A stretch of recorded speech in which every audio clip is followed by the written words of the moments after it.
اگر آپ کے جسم میں یہ نشانیاں آ رہی ہیں تو ممکن ہے آپ حاملہ ہیں۔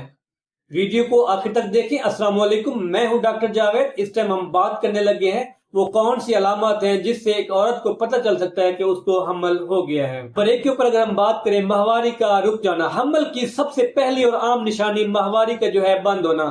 اگر وقت پر ماہواری نہ آئے تو ممکن ہے آپ کو حمل ہے۔ دو کے اوپر اگر ہم بات کریں متلی یا قے آنا، خاص طور پر صبح کے وقت متلی محسوس ہونا، یہ ہارمون کی تبدیلی کی وجہ سے ہوتا ہے۔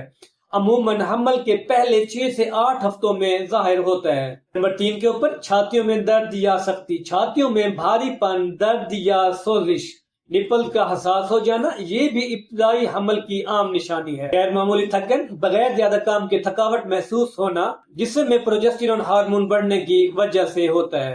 بار بار پیشاب آنا، ہارمون جب چینج ہو رہے ہوتے ہیں، ہارمون جو ہے بڑھ رہے ہوتے ہیں اور رحم کے اوپر دباؤ کی وجہ سے جو ہے پیشاب بار بار آ سکتا ہے، یہ حمل کی ابتدائی علامات ہو سکتی ہے۔ کھانے کی خواہش یا نفرت، کسی خاص چیز کی شدید خواہش یا پسندیدہ کھانے سے اچانک نفرت، یہ بھی حمل کی نشانی ہو سکتی ہے۔ ہلکا سا خون یا درد، بعض خواتین میں ہلکا خون آ سکتا ہے جب حمل رحم میں ٹھہرتا ہے۔ یہ خطرناک نہیں ہوتا بلکہ جو اس کا فرق ہے اس کو سمجھنا بہت ضروری ہے۔ ویورز، آپ نے حمل کی تصدیق کیسے کرنی ہے؟ اگر آپ کی ڈیٹ جو ہے 2 سے 4 دن اوپر ہو گئے ہیں یا آپ کو یہ سمٹمز آ رہے ہیں، گھر کے اوپر آپ نے UPT یعنی کہ پریگننسی سٹرپ کے ذریعے آپ نے چیک کرنا ہے، یا خون کا جو ٹیسٹ ہے بیٹا HCG کرانا ہے، الٹرا ساؤنڈ جو آپ نے ڈاکٹر کے مشورے سے کروانا ہے۔ اگر آپ کو ان میں سے 2 سے 3 نشانیاں محسوس ہوں تو فوراً ٹیسٹ کروائیں اور ڈاکٹر سے مشورہ ضرور کریں۔ اگر آپ کو میری یہ ویڈیو پسند آئے، اس کو لائک، شیئر اور میرے چینل کو سبسکرائب کرنا مت بھولیے گا۔